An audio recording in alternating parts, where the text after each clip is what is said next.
but we'd each be like alone in the room. And like some people would be in different rooms. Like even though everyone's on the same link, it wouldn't really work out, you know? So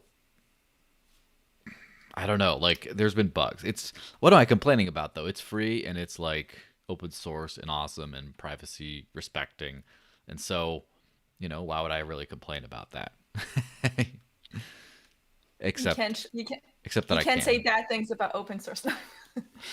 The complete freedom to do. Actually, you're right. Yeah, you can talk smack about open source stuff, but if you're doing that, you should probably you have the As you're caveat. using it, it's like it's shit, but I still have to use your service because Yeah.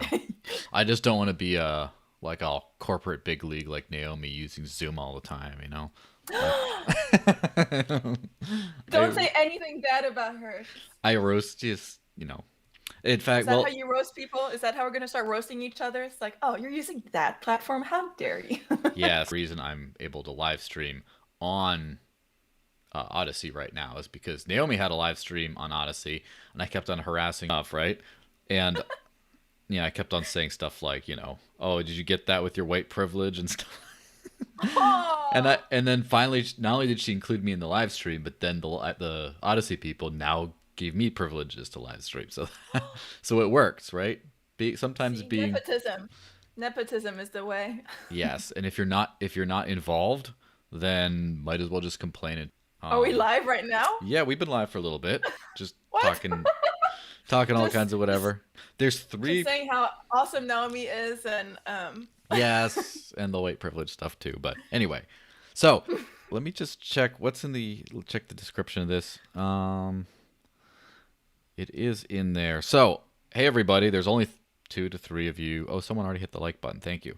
There's only 2 to 3 of you guys watching right now. I'll explain all the stuff in just a second, but first let me roll the credits. I mean the intro sequence.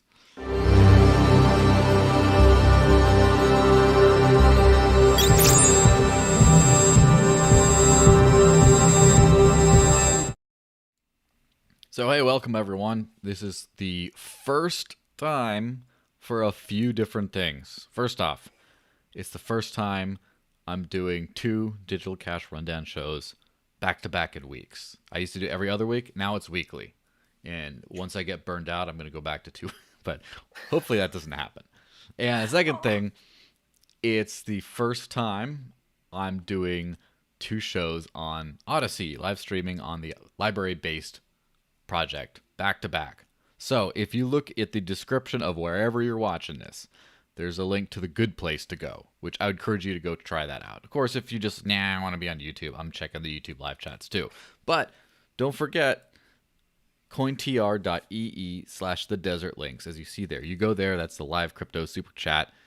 Throw a couple bucks in there, and then I will answer your questions. If you don't, well, then it's just up to discretion. If I ignore you, I might give you the cold shoulder on purpose in the live chat. If you're being stingy, I might be stingy with my time. You know how it works. So that being said, I have the fantastic pleasure of being joined by the one and only Eléonore Blanc. How's it going?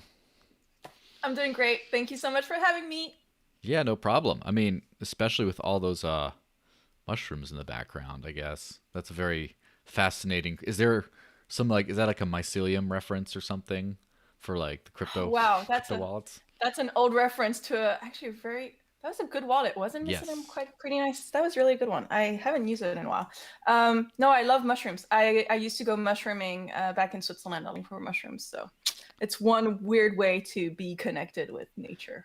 Yeah, that's something that like I don't think many people I guess admit to having as a hobby, but it's like if you're going out, I mean it's a great way to like go in for a hike and get something as a result, you know? Yeah, I used to do, I was dragged along to see the Alps all the time and walk, and I didn't mind it, but I did prefer hunting for something. Like I Mm. love having that. Suddenly you're walking for a couple of hours in the forest and you lose track of time because you're hunting for something. So it just made walking in nature much more interesting than just reaching the top. Yeah, So than just that's going for a little something I little love. stroll. Oh, anyway, Yeah. we have a bunch of fun crypto stuff to talk about, and I'm sure you got some extra fun stuff to talk about as well. Following this is the Dash podcast. Usually it was on opposite weeks, but now it's back to back. And so if you're watching this on the Odysee link, it's just going to run straight through. You just need to keep on that link. You're good. Otherwise, you just got to go back to my YouTube channel or whatever else, and then there's going to be another stream pop. It's amazing. Yeah, back to back to back. Well, I have to try a 24-hour live stream like Ken Bozak did on Christmas and only do 2 hours of it. Be like, my internet died, man. Then I'll be a real pro. But anyway, not here to roast poor Ken that much. He is doing a killing on the NFT game, which we'll get to just a sec. But first, Ethereum scaling issues. Obviously, Ethereum is expensive as all crap. It just is what it is, which is what happens when you have a lot of demand and a little bit of supply.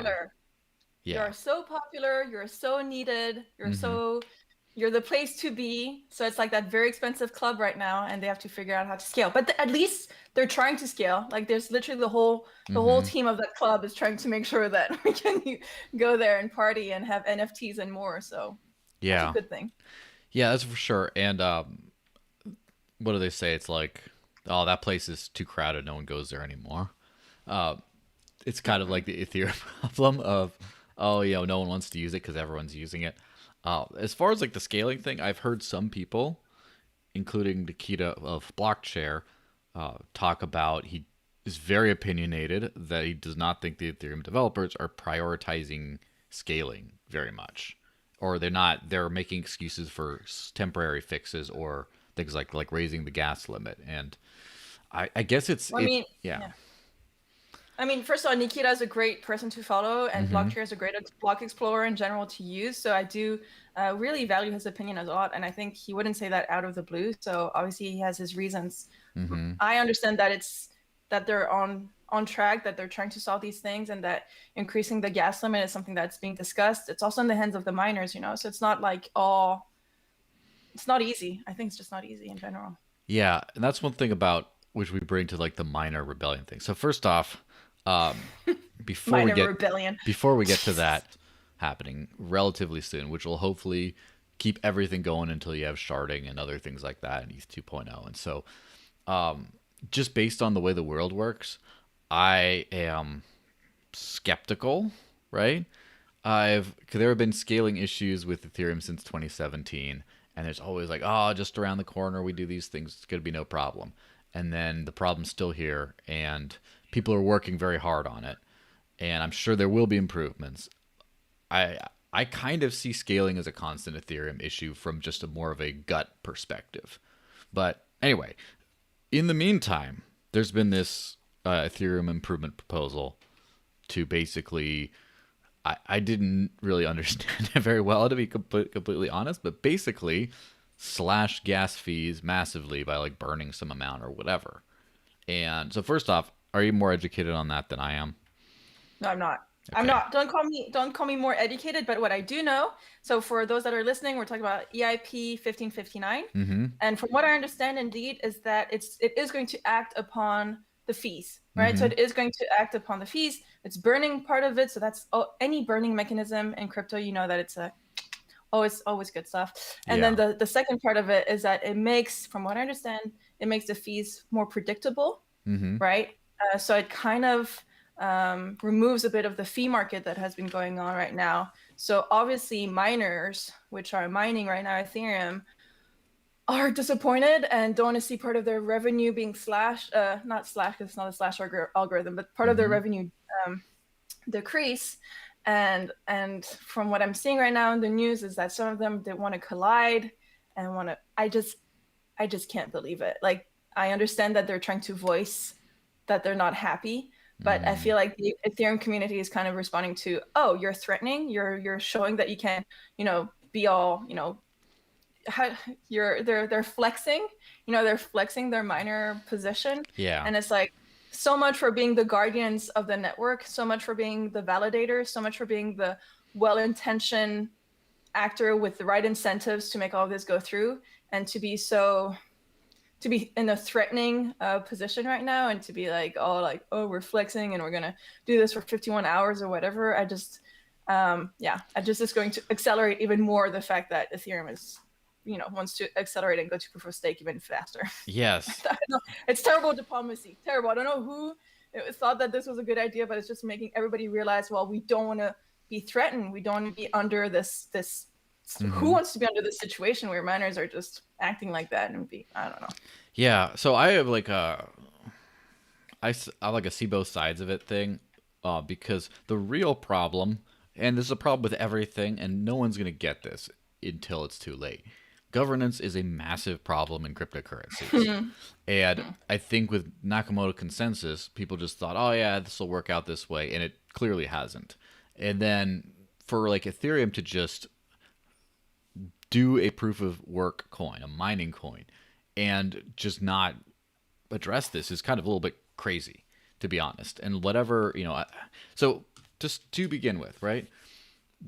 Nakamoto consensus basically means miners decide everything at the end of the day. They are the nuclear option. They run the coin, they get all the money, and they make all the decisions. So in some aspects, miners are the coin. They're everything.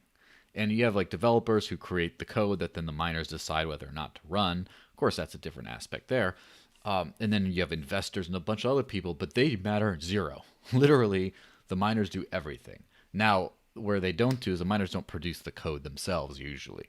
And that's the one area where like developers, as we saw with the Bitcoin scaling wars of yesteryear, that's where we saw that the developers actually have the biggest power, because no one wants to invest in a project with where the developers are kind of cut off, the people you trust to build the stuff that the miners are running.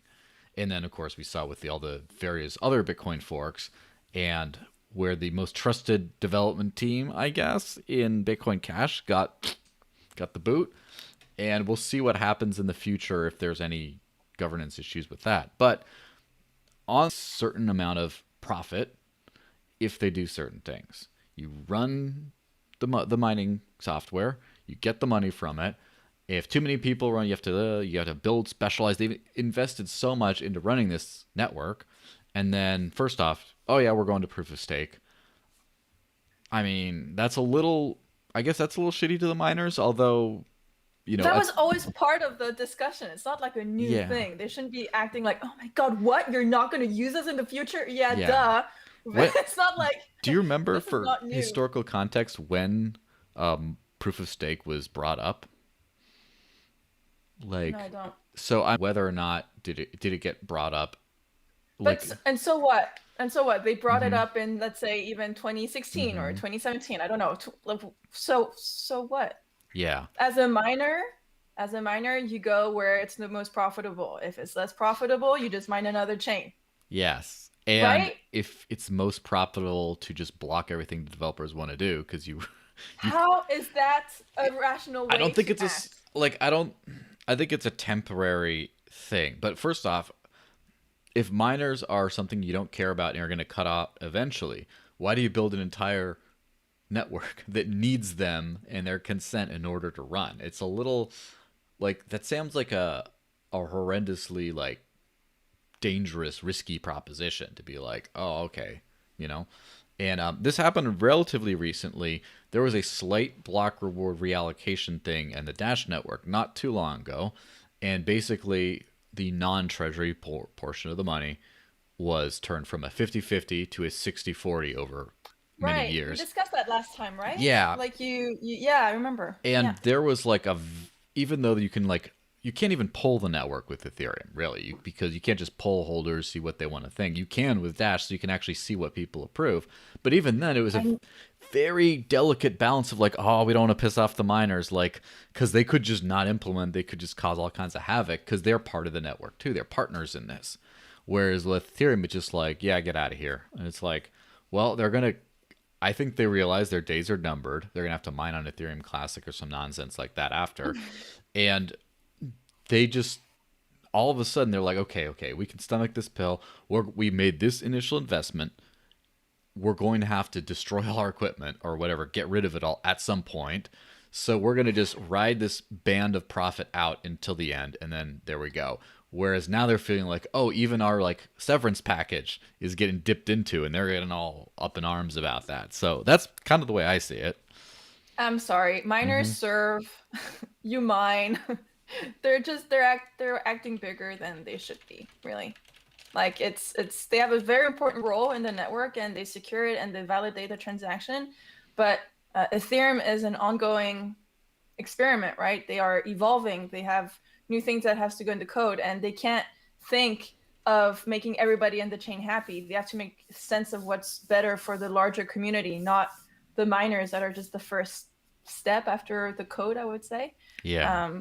So I'm happy that the community in Ethereum is more like, okay, let's just get to proof of stake faster so that we don't have to deal with this type of threats in the future. And you're right. The fact that we've arrived to this point is you have miners threatening your network and whatever, and they're going on strike, but they're also hurting the network by acting like this. So I think the reaction is actually it's terrible diplomacy, basically, in general. Like Yeah. if this was, I And don't know. on all fronts too. And I think it goes, I mean, I don't know exactly what the Ethereum Foundation does as far as decision making, but it seems like a relatively centralized entity making decisions for a structurally decentralized network. And then there's a disconnect at some point. And this is not the first time this happened. Remember Ethereum Classic? They're just like, oh, this looks bad. Let's roll back. Let's reverse transactions, give everyone their money back. And then like the miner's like, you can't just do that, And then there was some disagreement. I have a and there was little. split. I have a little soft spot for Ethereum Classic. Yeah, so I have a historical soft spot for Ethereum Classic. Since Right? then, it's like 51% attack garbage that just needs to go away. I'm sorry if anyone built something cool on it. Build something cool on something better. Oh, we gotta organize the Dash convention in Uster, right outside of Zurich, little over a year ago, like a year and a half ago. Aww. And also being a good old Munich German, he managed to get us to have Dashtoberfest at the last ever Oktoberfest in Munich that has ever happened. And hopefully we can have another Oktoberfest this year, but last year's a little crazy. But anyway, hi Fabio. Even though you didn't give me money to say that, I'm going to say hi because you're my good buddy. So yeah, Ethereum, I think that people are starting to... Well, here's the thing. How do you start with a pure proof of stake coin? Because if you have pure proof of stake, you can only get coins from people who already have coins, which is a very centralized kind of a system. Yes, initial distribution of the network is a problem. Fair. But trade-offs, right? I mean, yeah. And so the problem, I guess the smart thing to do, would be mine it for a while and then switch to proof of stake later. But now we're seeing that that's... It's like, oh my god, clingy girlfriend, or clingy boyfriend. I don't know. It's just like someone's just like annoying you. It's just like, let me move on. I'm trying to do different things right now. I don't want this relationship to be set in stone. Yeah, it's just like they're being super clingy right now. This, I guess, the summer fling protocol, where you like you start with, you have like an automatic date sunset of mining at a certain like year or two in. It's just like, summer's over, see ya. It's just, but I thought we were... That's funny. That's a summer fling protocol. I love it. Yeah, I love it. The summer... It's like, we're casual. Okay, we're cash. Mm-hmm. This blockchain is where consensus can change. We're we might have new rules in the future, so just don't get too attached, okay? Because I'm very independent. Yes, that's kind of the way things go. That's awesome. It is funny to notice, like, because there's no good start to proof of stake, and if all the, like, even if it's well distributed, you have to actively work to distribute it more, because a lot of it's just going to the same people over and over and over again, and that can cause a kind of an issue, I would think. So maybe I'm biased to like the hybrid model of like you have some mining and you have some stake like you think you're biased? Yeah, you could think, be. Joel, just a teeny tiny bit. No, now, I know you're right. Master nodes with incentives, and you're right. Dash has a fantastic governance. It's well thought. And I know you guys are still working on it. I was catching up on your last show as well. I heard that you actually are introducing a hard fork mechanism as well. So I thought that was like, I didn't even know you didn't have Dash developer. Yeah, hard fork. Because there have been hard forks in the past. But a hard fork mechanism for Dash. No. I'll have to think about it specifically, but it's in your pinned comments. Oh, it is. Maybe I'll have to go look that up in a little bit. But I'll find it. rather than it's not just Dash these days because like Decred is like new kid on the block. Decred is like different. Decred is like different continent Dash kind of. It's like very similar, but like does a lot of things different in a way that like I think it's like two different people arriving at a very similar conclusion just from like logical steps. And In, yeah. you know what's interesting about Decred? I don't know it very well. I just know that I have them on my keychain, so every time I'm opening Mm-hmm. my door, I always think about them. But or whatever. But I feel like it looks that you can like express different opinions and stuff like that. But it's Yeah. actually very homogenous culture as well. So it's even though they have Politeia and this place where you can express and submit proposals, I think it's you go this way or you don't stay with us type of environment. Yeah, well But I might be that's what happens a lot of times when you have a small project that just is small for long enough is it develops this kind of a culture. But I mean also even with the decentralized treasury right now, it's all in the hands of the core team. It's just a decentralized like release mechanism where they split. I like that Decred's approaching things from a different way. I think we'll see more of these sort of hybridy models in the future. I just think that like I don't know, you've noticed this, right? Almost no new coins are proof of work. Like you start thinking wrong. about like But they're right. Like yeah. I'm happy for them. They don't Well, have to deal with crazy miners in the future if well they that's want the to thing change is stuff. it's a and like Hmm. Grin was proof of work Oh my definitely God, Corinne. definitely Stop. for nostalgia reasons. Oh, fair See, launch, this and that, all this kind of stuff. I found the comment. Sorry, Yes, I was still trying to fully listen to it. it's okay. I You're understand. right. You do so much stuff. So it's this. It was name, and then it says feature flags, hard fork functionality for Dash platform. Feature flags. Was it Sporks? Maybe. Don't know. You guys talk about it as well, Um, but maybe I don't know. I can't remember feature flags for here. Yeah, So a non-fungible token just means something. was it the functionality of it's kind of like a switch where you can turn on and off certain features to ensure safety during a hard fork? Is that what we're talking about? I don't know. It's a pinned comment Yeah, let on the me. top of like obviously you're like the person who knows and Fixing you bugs, know. interaction with blah blah blah, integrating with. So when I saw hard fork, I was like, oh my God, I see that you guys are working on a lot of things. Yeah, that's something And that I mean, it must be beyond my technical limitations to obviously I completely couldn't understand. But for Dash platform, which is not Dash itself, it's the thing on top of Dash. So like, how does it right. deal with hard forks and stuff like that? So, yeah, I'd encourage everyone to go back and watch that thing. It's a very extremely technical podcast. Yeah. Obviously I couldn't comment on wait, can I just read it out loud? Yes. Integration of Samuel Westrick's amazing work, which replaces EDSA's cryptographic system with BLS signature threshold recovery. You see, that's something where I don't know. I'm like, yeah, okay. Yeah, It says amazing, so I'm gonna say it. yes, actually, and Sam was also in Munich for Dashtoberfest. Shout out Sam. So ECDSA is like the typical signature scheme for cryptocurrencies, and the biggest way I got to like understand, wrap my small brain around this whole thing is like if you see like an address, like this is an address.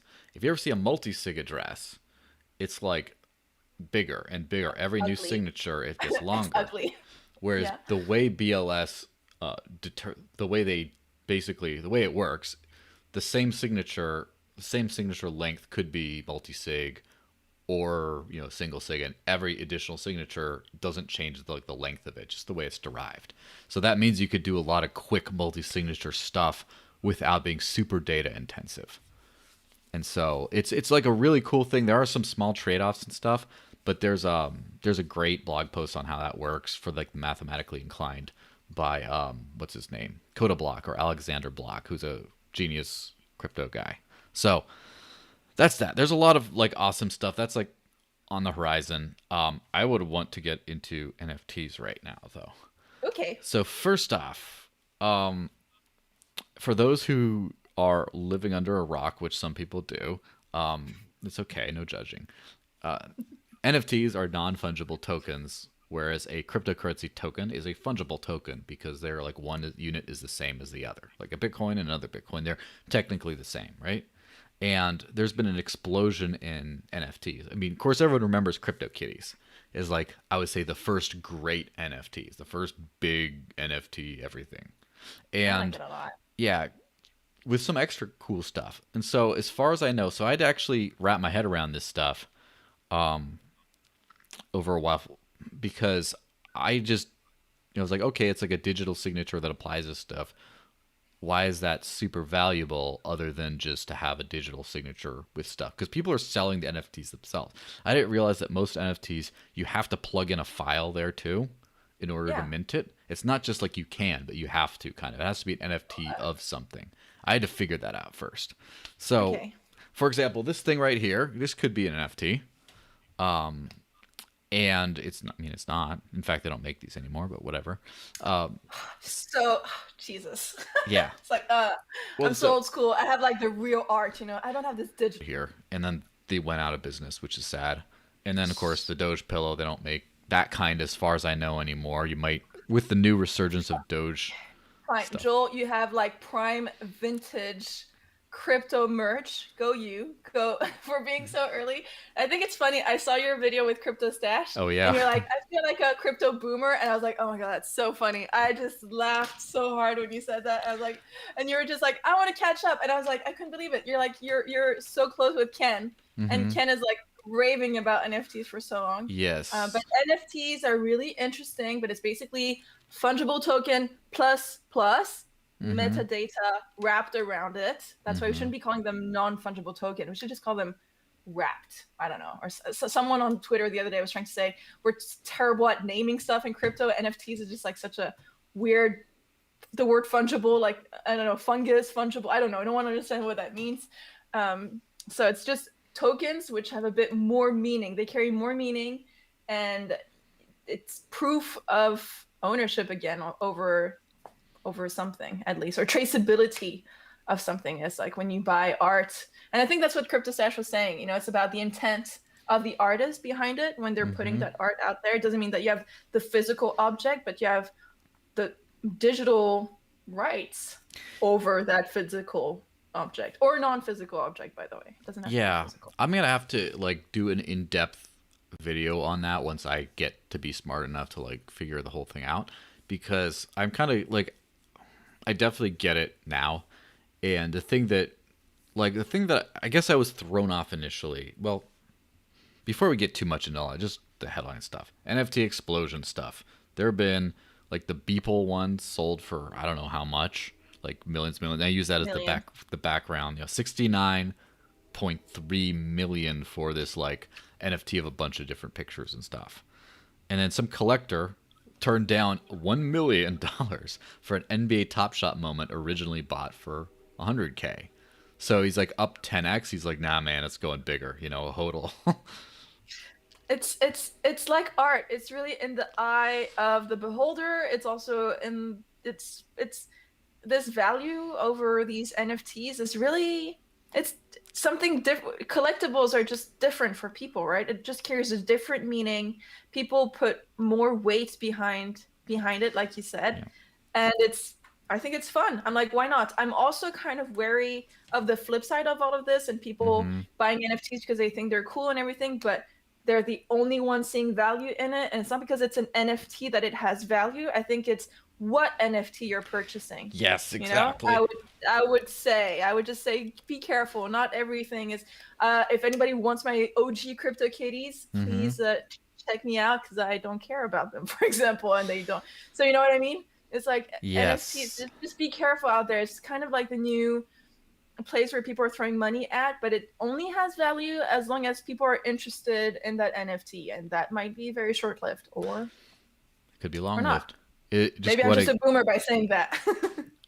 Here in the live chat, we have Naomi Brockwell saying, just saying a quick hello. So hello, Naomi. Thanks for checking in on this. I'm sure it was the Odysee live stream, which just so we like saying all of Odyssee's live stream right now because of the way they have it like worked out. So if you go to odysee.com/doge, $/livestream. That's just the Odysee live stream, and we're on it. So Naomi must have been just like going by and being like, what? You know? And then there you go. So Well, That- hi, that- Naomi. yes. Thanks for watching us. And she says, is that my accent now? I says, yes. Better get used to it, because that's what people know you for from now on. I have to actually try a good old, like, try to get good at an Aussie accent at some point, but that's neither here nor there. NFTs. I got initially, like, didn't understand them because I saw the kind of garbage use cases that are coming out right now, which a lot of them are really cool, but a lot of them are just like, oh, like Jack Dorsey's tweet.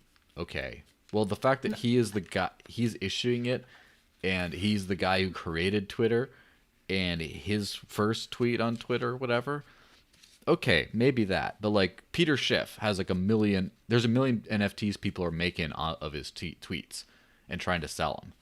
And it's like, so Well, that's not. Come on, Joel. Applaud the free market. Applaud this explosion of entrepreneurship out there. I don't know. It's just, you're right. I totally get it. It's like, why? But yeah, maybe some people are out there like, whoa, collectible, interesting, more meaningful.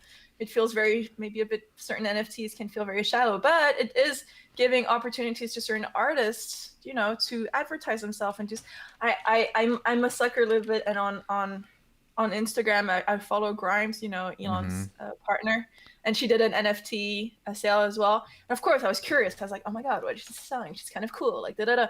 I actually signed up to that platform, gave them my data, then realized that all her NFTs were not purchasable in crypto. So I went through the process of trying to see how it worked and stuff. I know it's only you can use.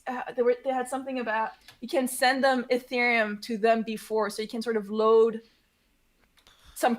It's just, I was like, oh my God, it's an NFT and you can't even purchase it with crypto. I was like, oh, fail, so much fail. And then I wanted to like get my data out of there, and I couldn't even delete my account. So they have my email, they have my stuff. I thought it was sucked, and then Yeah, whatever. selling crypto stuff, and you don't take crypto. What is this, Bitcoin maximalism? I don't know. I was just shocked. And something about you could preload some Ethereum or something like that. But I just thought, no. Yeah, no good. No. NVG, No no good. bloody good. Bad. Yeah, What? it says my buddy Mark. Says, hey, it's He has a bunch of Okay. other like not appropriate for public consumption expressions as well, but that's a different story. The thing about NFTs though is when you're just so first off, like the Peter Schiff tweet ones, as far as I know, he is not minting NFTs of his own tweets. First off, they're just tweets. Like, why is this one matter, right? And someone else is minting NFTs of that. It just like It's don't you get it, Jules? Because Twitter is going to become this obsolete platform, this dinosaur of the internet, and the tweets are going to get deleted. And now the only proof we have of it ever happening is an NFT. You see, I'm selling it. well, I could sell anything. so NFTs. First off, the laws of supply and demand and stuff. You have to have demand for something, and you have to have a restricted supply or scarcity, and that creates the value, the price. So if an You NFT, create demand. yes, You create it. You just make it cool. well, that's what I'm saying. An NFT is like provably scarce unless you just create a million NFTs of everything, and like if you have like scarcity, and then there has to be demand for that. The thing is, an NFT is not scarce because anyone can create an NFT of anything. Period. What's scarce is the thing that the NFT is of. And like, for example, if I created an NFT, if I made an artwork, let's say I doodled this and made it, whatever, and then I made an artwork out of it and I made it into an NFT and like a one of one. And it's just like, oh, this is awesome. Like, okay, that's scarce. If people value my artwork, that's scarce. The NFT is scarce. What happens if I make 80 million one of one NFTs of the same damn artwork? Then all of a sudden I delete Here you them. go. Is that an NFT Here you yet? go, internet. Make an NFT. Here, you can screenshot it, and you have my permission. Yeah, that's the to problem. screenshot. Though. That's it. That's not. That's it. That's not But going that- to have value so- long term. You know what? Like, can you imagine if the This issuer? might be the most valuable NFT in the future, Joel. You don't know. I would say You so. know? I would say it has much better chance of doing it if you make the NFT of your own work. Because otherwise, It's coming. can you imagine if I just like rode on a bicycle like past your house, took some pictures of it, and then just sold the NFT of it? Hey, look, it's Eleanor's house. Here we go. It's just like, what the hell? Why don't I'm you actually, sell it of your own house? I'm, Because it's your I'm house, actually not mine. just, I'm actually just screenshotting you right now and putting it online. And who wants to buy Joel? Like, for example, Naomi, not saying she is a jackass. She's a very nice lady. But what if Naomi just screenshotted this and is selling NFTs of like our podcast? That would be a little ridiculous. And that is She the kind of could. stuff which is happening now, which people Who are. is doing? Yeah, No, but wait, this is making me bring back to another. Okay, I love how we get super distracted all Of the time course. together. But like, there's this Instagram art. Don't you remember? There was this artist that was just taking pictures of Instagram posts, putting them on printing them, putting them on a canvas, and selling it. And then there was that whole question about, is this art? Aren't you supposed to give then credit to the tweet? It's not. It wasn't their Instagram post, right? It's other people's Instagram posts, and the art was about these Instagram posts of other people. You see what I mean? And that was actually being put for sale in galleries, and people bought it. Yeah, that's the thing where art gets tricky. Is art is a form of expression, and sometimes you express things that derive on other things. There's no such thing as original art. Everything, like, oh, you painted just like Monet, oh, you poser. Like, there's always like someone who came before who did something. Oh, you paint like a sunset. Well, someone had to create the sunset first, and then now you paint. Come on. No, but it's about Yeah, the meaning of exactly. the sunset that you're painting. For certain artists out there, the whole art industry is extremely corrupt right now. I mean, you have to go and put yourself in a gallery. The gallery takes like 50% or more, 60% over the sale. Like, it's terrible. crazy out there. And NFTs, okay, it might be just a marketing stunt, but hey, why not get discovered? NFTs right now are just quite expensive, I would say, on certain blockchains. So just Yeah. FYI, you can do NFTs on, Ethereum, obviously. Tezos also offers. Yeah, Have to knock yourself out. It's a thing. And that's Zapit is a great wallet because then it shows your NFT actually visually. Because in your Bitcoin.com wallet, it just shows the hash, and it's like meh. But in Zapit, you have like your little icon of your NFT, which shows up. So that's a bit more cool. And as CryptoStash, shout out again to CryptoStash, rightfully pointed out, a lot of these NFTs use centralized storage solutions for the actual image or thing that is associated with the NFT. And there was someone who did literal change the image in the back of a rug, literally just to like show people like. It was literally an entire stunt just to show people, yeah, you think you're buying something valuable, but you're buying nothing. Now, it's so Banksy of them to do that. Of Didn't course. Banksy like steal that crazy piece of art and then it caught fire and then done? Wasn't yeah, that like what a dick move. Let's be honest. It's amazing. No, it's amazing. I love it. It's just yes, break the boundaries of our imaginations. Yes, of and what I'm art pretty is. sure Love it. art is mostly just an excuse to be a sociopath and get actual positive recognition for doing it, which is kind of why I'm into content creation, because I get to like talk smack about people and make a video talking about it, and then just, oh, that's how I make a living. Like, it's great. It's fantastic. Highly underrated. I provide value for the internet. I'm a Yes. content creator. So the funny thing is, like my visualization of an NFT that of the future, which will have value, which of course the free market decides what will have value anyway, even depends, and they could call me a complete idiot by doing something different. But I think an NFT should be issued by the creator of the thing that is attached to, or in collaboration with the creator who's attached to, as in that's the issue, and not just some rando making an NFT of someone else's stuff. And the stuff, whatever gets issued, should be like original or something, not like 3 years down the road you do a little thing. It's like when it gets created, you put out some NFTs, which adds to like the ooh factor. The actual thing that's attached to the NFT has to be on IPFS or some kind of decentralized storage where it's just not going to get taken down and have like no value at that point. And there has to be. I'm taking notes. I'm Yeah. taking notes on everything an NFT has to be according to Joel Yes. in 2021. Well, and some kind of like greater meaning or intent or artist introduce scarcity. Like, for example, I have a limited edition of like 10 of these, and then that's it. And then you start making more of those, then all of a sudden you devalue your previous thing, and a lot of people are like, what the hell, I bought this thinking it was... Now, Ken is... I love Ken because... An inspiration. Yes, I love Ken for a Yes. lot of reasons, but he and I are kind of like the same, like we're completely opposite ends of the trying to live on crypto kind of a thing. Because I'm like more, the boring straight-laced one who just like, get a little wallet and buy my groceries, and he just goes hog wild on stuff. I'm pretty sure the NFTs are like or the entire concept of NFTs is just a giant program to lift Ken out of homelessness permanently or whatever.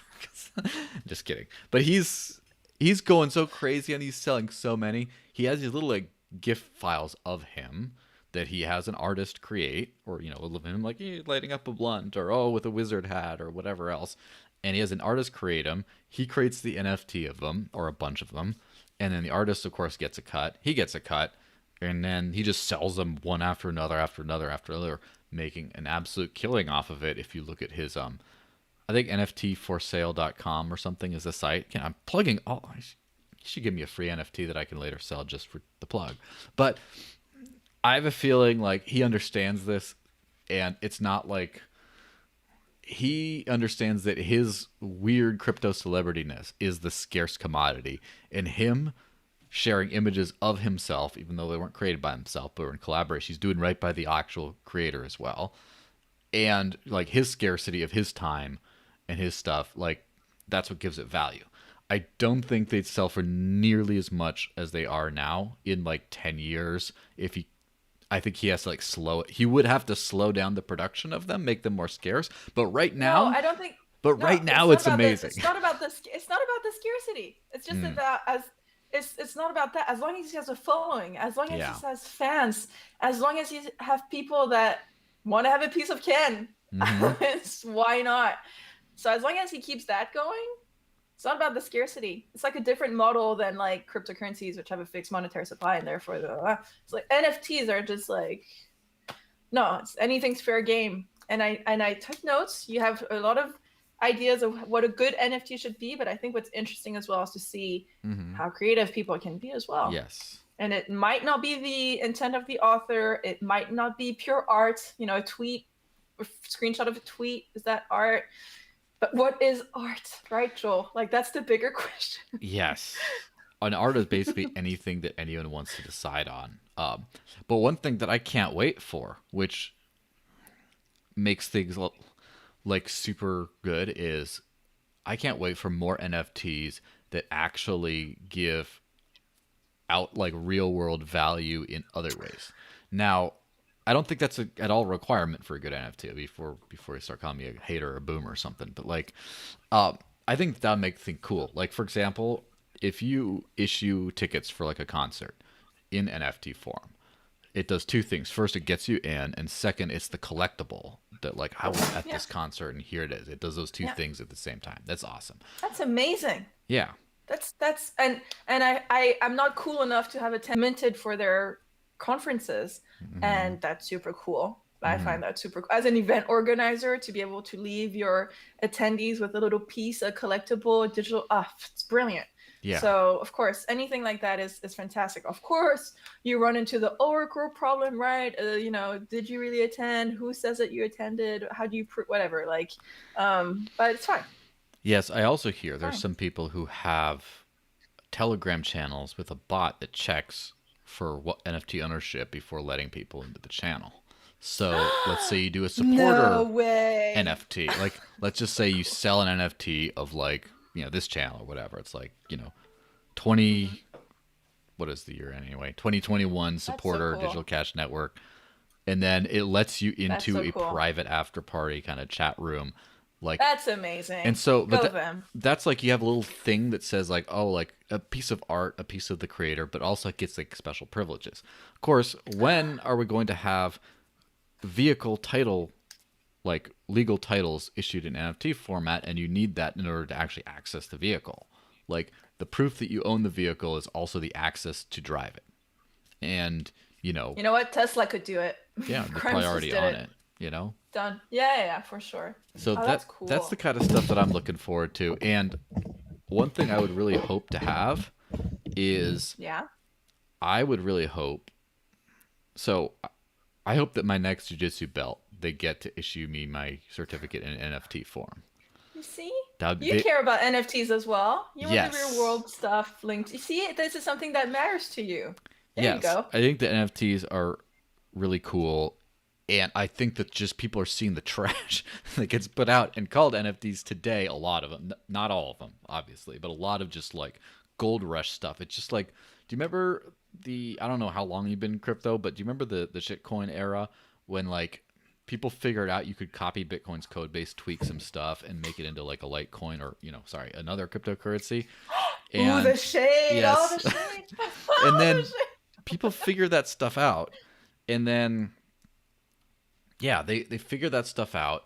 And then people just started like, so many useless coins came out of that. And of course, the two we remember, the kings of the useless coins, which make them more useful than useless, are of course Litecoin and Dogecoin, right?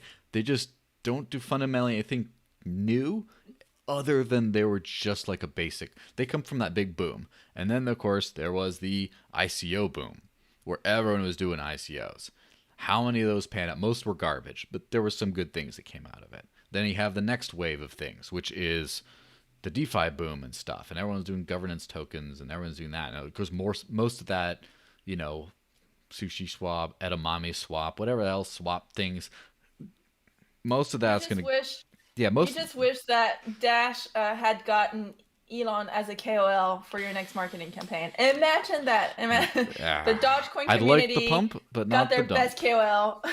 Yeah, okay, so fine, but the NFT boom is the exact same thing. A lot of this stuff is just gonna like go away, but it's like it's there to stay. It's just we're gonna see a bunch of people getting excited. Oh yeah, we can do everything on an NFT. Every pizza I ever order is gonna come with an NFT with it, and it's just like eventually people are like, I don't care about all these. It's like keep hoarding old pizza boxes. Like I don't care. So, what else do we have? Because we're running. Have you used any DEXs or DeFi thingies? a little bit. I guess I'm a mainstreamer by just using Uniswap, but yeah, it's pretty impressive. And obviously, what do you mean by? I mean, the boom of the decentralized finance world is just spectacular and beautiful to watch. I mean, that's what, in a nutshell, I would say. Yeah. Like, it's not like in the old days when it's super weird and it has a huge liquidity problem. Like all these AMMs, it works. Just try, I would say. We got one more live super chat thing on NFTs. Would Okay. commentary count as original artwork?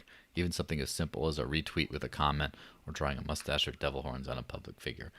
Absolutely, but you gotta do it right to pull it off because that's kind of like super low effort stuff.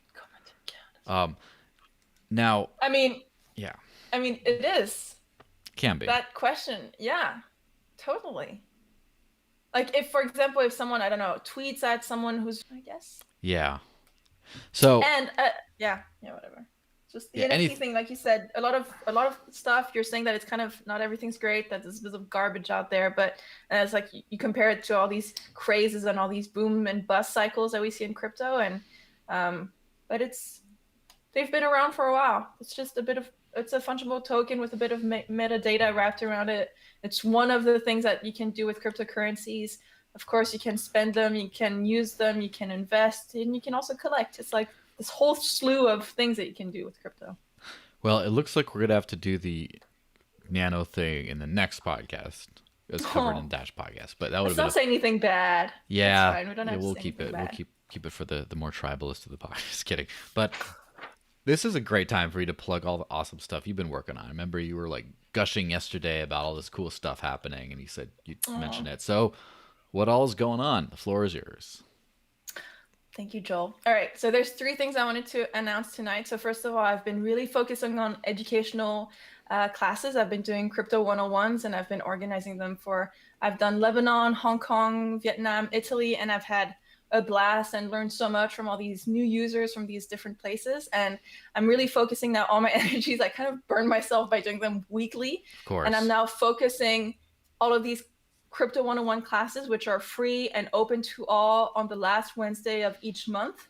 So if if you're interested in crypto, or if you know people that are interested and that want to get just the basics in 1 hour, and I'll always offer a Q&A and a cryptocurrency wallet workshop as well. That's the last Wednesday of the month. I also do cryptocurrency deep dives, and those are like 3-hour, more intense classes. Those are paid, and they're great. It's really a 3-hour class, but that time with that content, you should be able to walk out of there and know a lot. I just got so triggered by seeing these like 3 months overpriced classes all over the place, and I was just like, no, I can do this better. I can do this cheaper, so I'll also do that. The market provides. And I do a referral system, so if you find me students, I give you 10% on that. And the last one, which I'm really excited about, and the other classes and the educational stuff is something I'm very passionate about, but this is the first time I'm saying it out loud, like on the internet. But I'm launching a podcast called Humans of Crypto, a peer-to-peer electronic cash system. Oh my God, a peer-to-peer podcast, casual basically. And I realized that with meetups that I've gone out the door right now, and this was a way for me to meet people and learn about their lives and learn about why they're in crypto and more.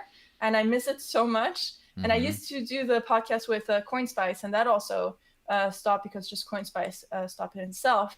And I realized I wanted to just be able to host people that have been in the space for a long time or not, but just people that have a story.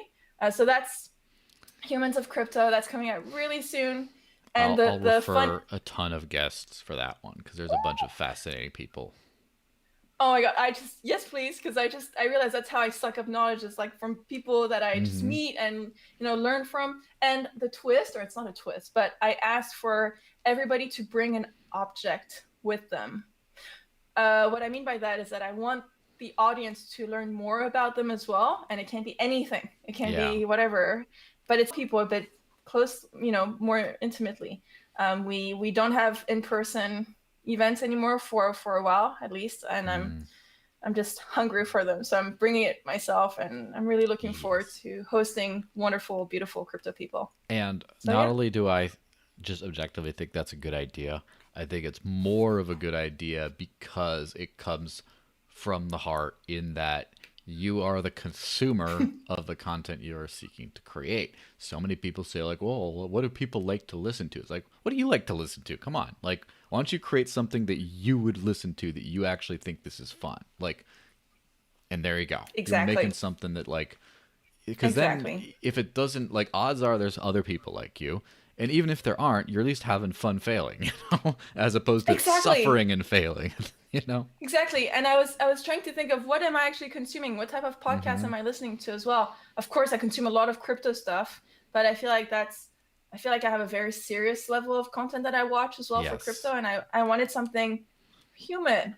I wanted something more cute, more like nice, more like just chilling together, and also just about getting to really know people, because there's a lot of I think people are, with all the Zoom culture, whatever, Jitsi culture, we always have to put on, like, I got out of my loungewear, right, for today, for this moment. And, I have to be here and have to, it's not I feel like I'm very comfortable with you, Joe. It's not the same as like any other thing, but I want to be able to host, basically. You and other content creators out there just inspire me to do good quality educational stuff, serious yet relaxed, and I want to do it too.